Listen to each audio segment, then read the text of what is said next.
हाय बच्चों, क्या हाल है। आप सभी को स्वागत है वर्क नैप चैनल में। आज हम करने वाले हैं लेक्चर नंबर 4 पार्ट 1 यानी जो क्लासिफिकेशन ऑफ कार्बोहाइड्रेट थे उनकी क्वेश्चन। कैसा रहा आप लोग का दिवाली? अच्छा रहा ना? कोई भी फेस्टिवल हो आप उसे इंजॉय करें, कम्प्लीटली किसी भी चीज़ में अपने आप को इन्वॉल्व ना करें और जो भी चीज़ आए उसे हल्की फुल्की इंजॉय करते रहें।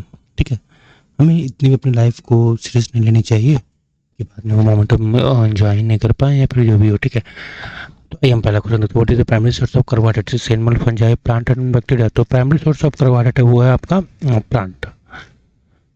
विच of the following is not a common example of a carbohydrate? Cane, sugar, glucose, starch and acetic acid. अगर हम बात करें option A, B and C की, तो तीनों हमारे एक तरह का कार्बोहाइड्रेट है। केन शुगर पॉलीसेकेराइड्स है, ये भी एक कार्बोहाइड्रेट है। ग्लूकोज आपका मोनोसेकेराइड्स है एंड स्टार्च आपका क्या है?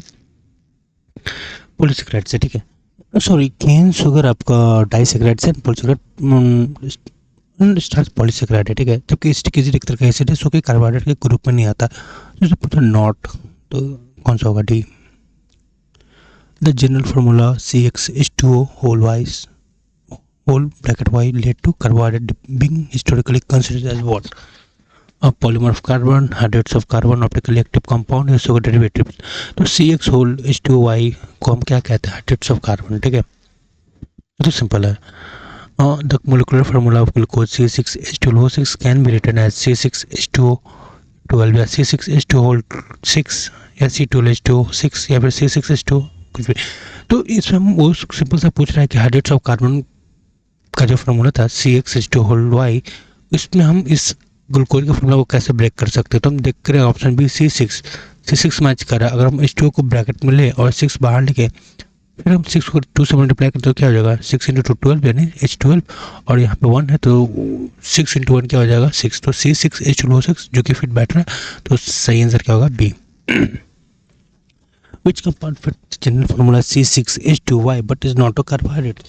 इसमें से पूछ रहा है कि जो हाइड्रेट्स ऑफ कार्बन के फॉर्मूला में इनमें से कौन सा ऐसा है जो बैठता है बट वो कार्बोहाइड्रेट है नहीं। तो रेमनोज, फ्रक्टोज, एसिटिक एसिड या सुक्रोज। रेमनोज तो हमें पता है कि रेमनोज C6H12O5 है जो कि इस फॉर्मूला में नहीं बैठता बट कार्बोहाइड्रेट है। ठीक है, जबकि फ्रक्टोज वगैरह एंड सुक्रोज ये सब इनके हाइड्रेट्स ऑफ कार्बन के फॉर्मूला फिट बैठते हैं। एसिटिक एसिड भी फिट बैठता है लेकिन ये कार्बोहाइड्रेट नहीं है, तो इसका सही आंसर क्या होगा? सी। Remanose C6H12O5 is significant because it's a sweetest in sugar. It's carbohydrate but doesn't fit the CxH2Y formula. Yeah, it is a non-reducing sugar. या फिर fits the CxH2Y formula perfectly। हमें पता है कि रेमनोज एक तरह का कार्बोहाइड्रेट जो कि हाइड्रेट्स ऑफ कार्बन के फॉर्मूला में फिट नहीं बैठता है, तो इसका सही आंसर कौन सा होगा? बी। फिर है कि the modern chemical definition of carbohydrate describe them as optically active hydrocarbon है, पॉलीहाइड्रोक्सी एल्डिहाइड कीटोन या ईस्टर ऑफ कार्बोनिक एसिड या हाइड्रेट्स ऑफ कार्बन।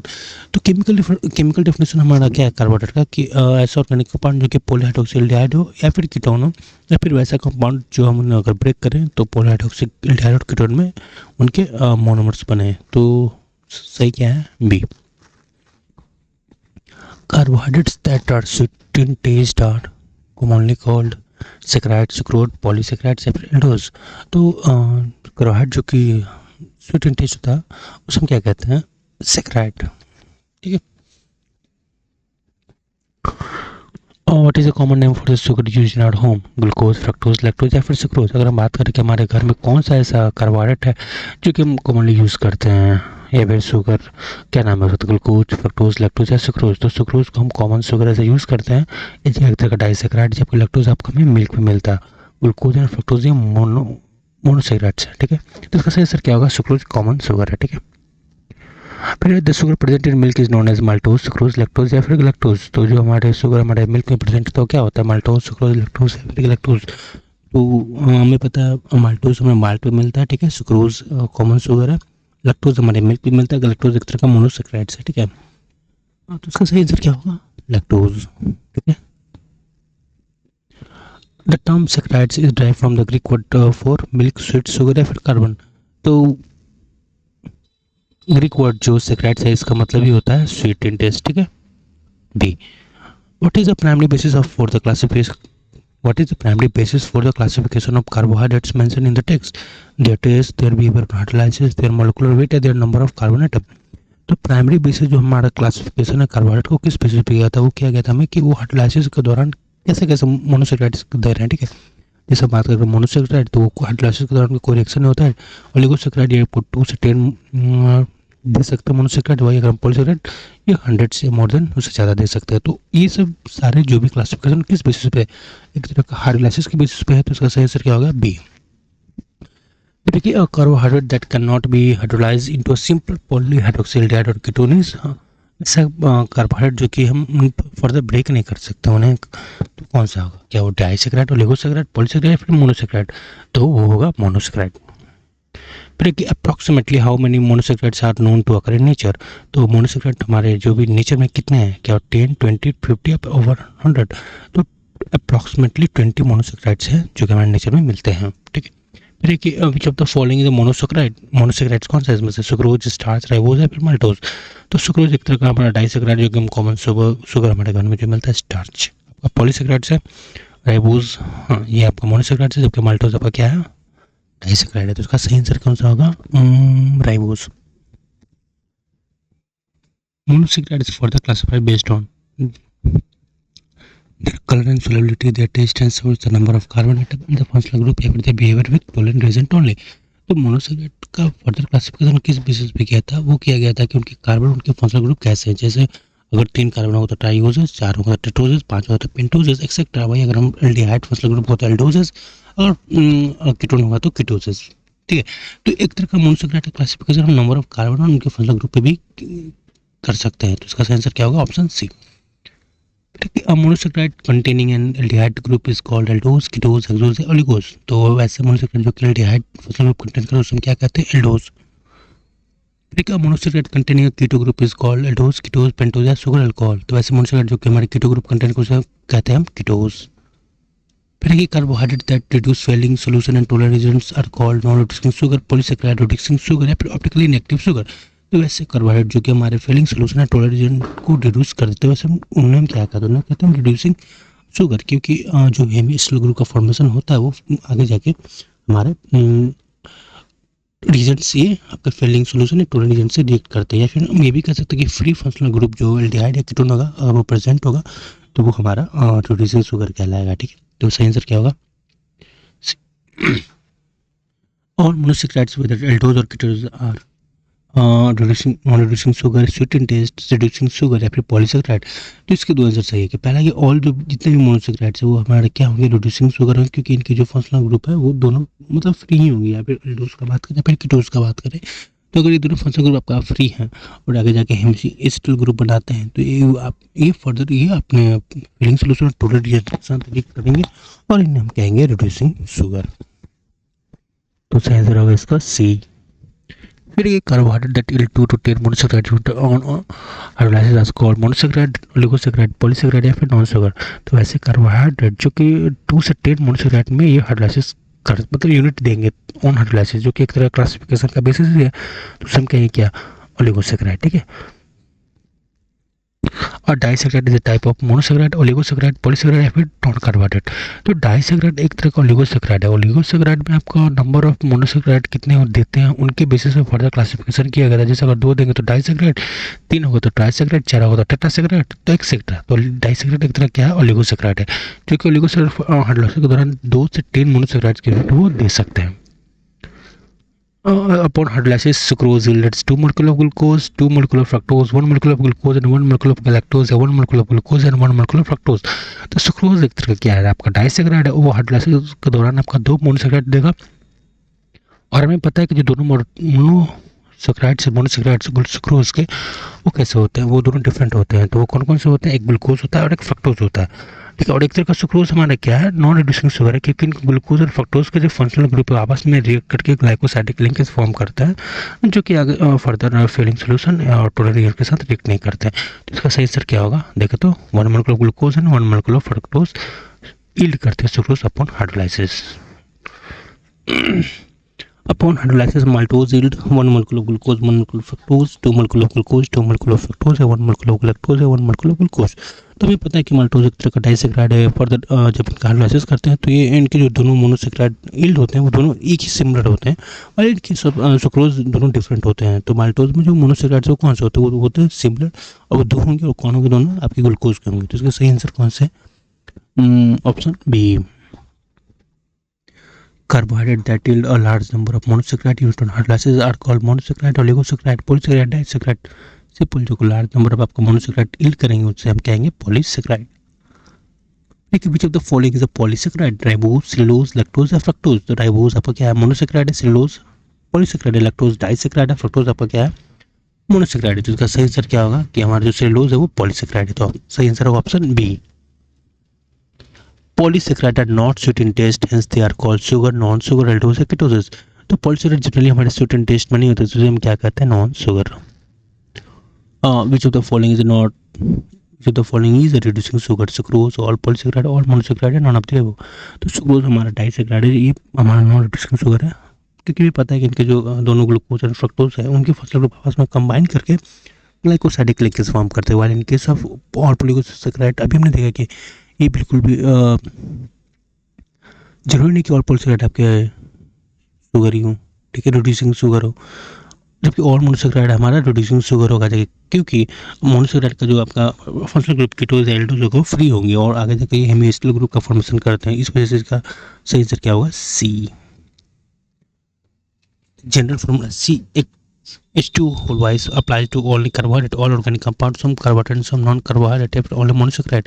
तो देखिए, जो CH2 वाले ये आपके तो कुछ कार्बोहाइड्रेट पे तो हो जाते हैं और कुछ नॉन कार्बोहाइड्रेट पे। जैसे एग्जांपल देखें तो आपका एसिटिक एसिड पे अप्लाई भी हो गए थे, और कुछ कार्बोहाइड्रेट इसलिए कह रहे हैं क्योंकि आपका ग्लैमनो जो शुगर है उस पर ये फॉर्मूला अप्लाई नहीं करता है।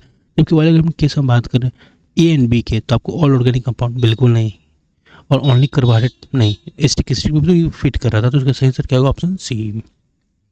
Break the functional group primary responsible for the reaction of carbohydrates are aldehyde, ester, hydroxy and aldehyde and keto या carboxylic acid, amine, ether and ether या फिर हेलोजन।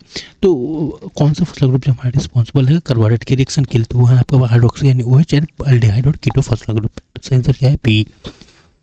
फिर कि विच क्लासिफिकेशन इंक्लूड ट्राइसेक्राइड एंड टेट्रासेक्राइड। तो monosaccharide, disaccharide, oligosaccharide या फिर polysaccharide. तो अगर हम बात करें इनमें से सब में, तो मोनोसेक्राइड का तो कोई फर्दर रिएक्शन होता नहीं है, और इनका जो क्लासिफिकेशन हो आपके हम कार्बन और फंक्शनल ग्रुप के बेसिस पे करते हैं, तो बिल्कुल भी नहीं होगा, क्योंकि हमारा क्वेश्चन ही पूछेगा ट्राइसेक्राइड और टेट्रासेक्राइड इनमें से किस में नहीं आता है। तो अगर हम देखिए ओलिगोसेक्राइड का बात करें, जब इनका हम हाइड्रोलाइसिस कराते हैं तो इनमें नंबर ऑफ मोनोसेक्राइड कितने निकल रहे हैं उनके बेसिस पे करते हैं। जैसे 2 होगा तो डाइसेक्राइड, 3 होगा तो ट्राइसेक्राइड, 4 होगा तो टेट्रासेक्राइड। तो ट्राइसेक्राइड एंड टेट्रासेक्राइड किसके अंदर आ रहा है, एक तरह का आपका ओलिगोसेक्राइड के अंदर आ रहा है। तो इसका सही आंसर क्या होगा, ऑप्शन सी, ठीक है। फिर की the key difference between a glucose and fructose at the monosaccharide classification level is other number of carbon atom, the type of functional group aldehyde versus keto, on one is reducing and the other is not, their optical activity। तो फिर glucose और fructose का जो दोनों एक तरह का monosaccharide है, इनका जो क्लासिफिकेशन लेवल है किस बेसिस पे है, तो हम कह सकते हैं कि इनका जो क्लासिफिकेशन लेवल अगर हम देखें इनके स्ट्रक्चर पे, तो आप पाएंगे कि जो ग्लूकोज का जो नंबर 1 कार्बन है C1 पे जो फंक्शनल ग्रुप है वो है एल्डिहाइड है। वही अगर हम बात करें फ्रक्टोज की, कि इसमें तो कार्बन नंबर 2 पे जो उनका फंक्शनल ग्रुप है वो है कीटो ग्रुप। तो इसका सही आंसर क्या होगा कि उनके फंक्शनल ग्रुप के बेसिस पे हम मोनोसेक्राइड, ग्लूकोज और फ्रक्टोज को क्लासिफाई कर सकते हैं, ठीक है। तो इसका सही आंसर क्या होगा, option B. Glycogen is example of monosaccharide, disaccharide, oligosaccharide या फिर पॉलीसेक्राइड। तो ग्लाइकोजेन एक तरह का पॉलीसेक्राइड है, ठीक है, सिंपल है। Which statement is true about reducing sugar? Sucrose is a common example. They do not react with tolerant reagent. They include all monosaccharide या they are all polysaccharide। तो इसमें से पूछा कौन सा ट्रू है इन चारों में से रिड्यूसिंग शुगर के लिए। तो हमें पता है सुक्रोज एक तरह का जो कॉमन एग्जाम्पल नहीं, नॉन रिड्यूसिंग का एग्जाम्पल है। They do not react with tolerant, नहीं, शुगर हमारा react with tolerant. They all monosaccharide, yes, ये सही लाइन है, जबकि ऑल पॉलीसेक्राइड बिल्कुल भी नहीं जरूरी, ठीक है। क्योंकि अगर हम बात करें इनोलिन जो कि फ्रक्टोज का है, या फिर और फर्दर एग्जाम्पल हम देखेंगे तो हमें मालूम चलेगा कि all polysaccharides are not sugar, reducing sugar, while all monosaccharides are reducing sugar. पूछा कि the hydrolysis of an oligosaccharide produce maximum of how many monosaccharide units. तो हमें पता है कि ओलिगोसैकेराइड्स अगर हम हाइड्रोलाइसिस करेंगे तो उनमें मैक्सिमम मतलब 2 से लेकर 10 तक हो सकते हैं, यानी मिनिमम 2 और मैक्सिमम 10। तो इसमें 10 ऑप्शन कौन सा है? बी। तो सही आंसर क्या होगा? B. Which of these carbohydrate is a pentose 5 carbon sugar? Glucose, fructose, ribose या फिर लैक्टोज? तो इनमें से वो कौन सा शुगर है जो कि 500 कार्बन का है? तो वो है आपका राइबोज। फिर the definition of carbohydrate as optically active implies that always sweet, rotate plain, polarized, light या फिर और insoluble in water yet not form crystal। तो हमें पता है कि ऑप्टिकल एक्टिव का कहने का मतलब होता है कि पीपीएल लाइट को लेफ्ट और राइट में रोटेट करता है। अगर लेफ्ट में करेंगे तो लेफ्ट रोटेटरी, अगर राइट में करेंगे तो लेफ्ट रोटेटरी। तो इसका सही आंसर क्या होगा? Option B. फिर एक कि gums are classified as monosaccharide, disaccharide, oligosaccharide या फिर पॉलीसेक्राइड। तो हम गम्स को क्या कहते हैं? पॉलीसेक्राइड्स में काउंट करते हैं। Carbohydrate that gives different monosaccharide on hydrolysis is maltose, sucrose, cellulose या फिर स्टार्च। तो हमें पता है कि डिफरेंट मोनोसेक्राइड्स और हाइड्रोलाइसिस कौन देंगे? तो देखिए, एक तो आपका ओलिगोसेक्राइड दे सकते हैं और या फिर पॉलीसेक्राइड। हमें पता है कि मोनोसेक्राइड का हाइड्रोलाइसिस होता ही नहीं है। तो माल्टोज एक तरह का आपका डाइसेक्राइड है, जो कि इनमें जो अगर इनका हाइड्रोलाइसिस होगा तो इनके जो 2 यूनिट निकलेंगे ग्लूकोज के होंगे, जो कि सिमिलर केस होंगे। सुक्रोज के भी जितने भी हाइड्रोलाइसिस के दौरान अगर मोनोसेक्राइड निकलेंगे जितने भी नंबर में, वो सारे ग्लूकोज के होंगे। सेलुलोज के केस में भी ग्लूकोज के होंगे। जबकि इन केस ऑफ स्टार्च इनमें हमें सुक्रोज के 2 होंगे, जो एक होंगे ग्लूकोज एंड फ्रक्टोज, जो कि डिफरेंट होंगे। वाइल इनके सेलुलोज एंड स्टार्च इनके ग्लूकोज ही निकलेंगे। जबकि ये दोनों पॉलीसेक्राइड्स हैं, ये आपका दोनों डाइसेक्राइड है। और डाइसेक्राइड में माल्टोज के जो मोनोसेक्राइड यूनिट होते हैं वो दोनों सेम होता है ग्लूकोज के, लेकिन सुक्रोज में क्या होते हैं? Glucose and fructose. तो 2 डिफरेंट मोनोसेक्राइड यील्ड कर रहे हैं। तो इसका आंसर क्या होगा? Option B. The fact that all monosaccharides are reducing sugar is due to the presence of a free carboxylic group, hydroxylic group, potential aldehyde group और reactive keto group या फिर इधर लिंकेज। तो हमें पता है कि जो भी रिड्यूसिंग शुगर का जो बेसिस है वो आपका फ्री एल्डिहाइड या फिर कीटो ग्रुप के बेसिस पे करते हैं, क्योंकि आप फर्दर आगे सिलेक्शन करके हेमिकेटल ग्रुप बनाते हैं, जो कि सोल्यूशन रीजन के साथ रिलेट करते हैं। तो इसका सही आंसर क्या होगा? Option C. Which of the following is a non-reducing sugar? Glucose, fructose, maltose and sucrose. तो हमें पता है कि all monosaccharides are reducing sugar. तो इसमें हम ऑप्शन हटा सकते हैं ग्लूकोज एंड फ्रक्टोज का। फिर हम बात करें माल्टोज एंड सुक्रोज का, तो माल्टोज एंड सुक्रोज में जो नॉन रिड्यूसिंग शुगर है वो है सुक्रोज, क्योंकि सुक्रोज के जो 2 मोनोसेक्राइड्स हैं ग्लूकोज एंड फ्रक्टोज, इनके फंक्शनल ग्रुप आपस में रिलेट करके आपके ग्लाइकोसाइडिक लिंकेज का फॉर्मेशन करते हैं। तो सही आंसर क्या होगा? डी। फिर the name carbohydrate originate from the believe that they fair hydrolysis of hydrogen, oxygen, carbon and water. अगर हम बात करें कार्बोहाइड्रेट का तो नाम लगा carbon hydrate and hydrates of carbon. तो इसका क्या होगा? सी। फिर which monosaccharide is a common ketose? Glucose, ribose, fructose या फिर लैक्टोज। तो इसमें कॉमन कीटोज कौन सा है? तो है आपका fructose. The monosaccharide unit obtained from the hydrolysis of cellulose, fructose unit, glucose unit, mixture of glucose and fructose are various monosaccharide। हमें पता है कि सेलुलोज जो पॉलीसेक्राइड्स है, ये जो हाइड्रोलाइसिस करेंगे तो इनके जो मोनोसेक्राइड यूनिट होंगे वो सब सिमिलर होंगे। वो कौन से होंगे? वो ग्लूकोज यूनिट के होंगे। What is the common feature in the hydrolysis of products of all carbohydrates? They all are polyhydroxy aldehyde or ketone. They are all sweets. They all have the formula C6H6F. They all are non-reducing sugar। तो इसमें पूछ रहा है कि common feature क्या होगा जब हम हाइड्रोलाइसिस प्रोडक्ट को और कार्बोहाइड्रेट को हम कराएंगे तो उनके क्या होंगे? वो सब आपके जो प्रोडक्ट होंगे वो आपके पोलीहैड्रोक्सी एल्डिहाइड या फिर कीटोन होंगे, क्योंकि ऑल स्वीट्स नहीं होंगे। क्योंकि अब जरूरी नहीं है कि सारे जो भी आपके मोनोसेक्राइड्स या फिर अगर डाइसेक्राइड्स वो सब स्वीट्स से हों, और C6H6 बिल्कुल भी नहीं है। कुछ अगर राइबोज हो गए तो फार्मूला चेंज भी हो सकता है। ऑल राउंड रिस्क नहीं, मोनोसेक्राइड तो रिड्यूसिंग शुगर होता है। इसका सही आंसर क्या होगा? ऑप्शन नहीं। फिर देखिए what the classification as aldoses और ketoses is the most relevant for which group of carbohydrate? Polysaccharide, oligosaccharide, disaccharide या फिर मोनोसेक्राइड। तो इसमें से कौन से ऐसे ग्रुप में हम इस फंक्शनल ग्रुप के बेसिस पे और फर्दर क्लासिफिकेशन कर सकते हैं? तो इसका आंसर क्या होगा? मोनोसेक्राइड, क्योंकि इसमें आगे जाके आपके number of carbon and functional group के बेसिस पे भी फर्दर क्लासिफाई किए हैं। ठीक है, तो इसका आंसर क्या होगा? Option D. Starch on complete hydrolysis will sucrose, maltose, glucose या मिक्सचर ऑफ मोनोसेक्राइड। तो हमें पता है कि स्टार्च एक तरह का पॉलीसेक्राइड है, जो कि ये आपका हाइड्रोलाइसिस के दौरान ग्लूकोज का यील्ड करेगा। तो इसका आंसर क्या होगा? सी। Which of the following is not a polysaccharide? Glycogen, lactose, cellulose या फिर गम्स। इसमें कौन सा है पॉलीसेक्राइड नहीं है? तो हम देख ग्लाइकोजन, सेलुलोज एंड गम्स सभी पॉलीसेक्राइड है, जबकि लैक्टोज एक तरह का क्या है? डाइसेक्राइड है। तो आंसर क्या होगा? बी। अगला क्वेश्चन है the molecular formula C2H2 whole twice correspond to glucose acetic acid rhamnose या फिर फ्रक्टोज। ये फॉर्मूला एक तरह का क्या है, आपका हाइड्रोजन कार्बन फिट बैठता है जब ये कार्बोहाइड्रेट नहीं, तो कौन सा था इसका example, acetic acid. Last question the text define sucrose as a monosaccharide disaccharide trisaccharide या फिर पॉलीसैकेराइड। इसका आंसर आप ही कमेंट करें। ठीक है, इतना तो आप बता ही सकते हैं जितना भी हमने प्रीवियस क्वेश्चन देखे, एक्सप्लेनेशन देखे। ठीक है, थैंक्स एंड स्टे मोटिवेटेड। पीछे आप सभी को, ठीक है, ख्याल रखना अपना।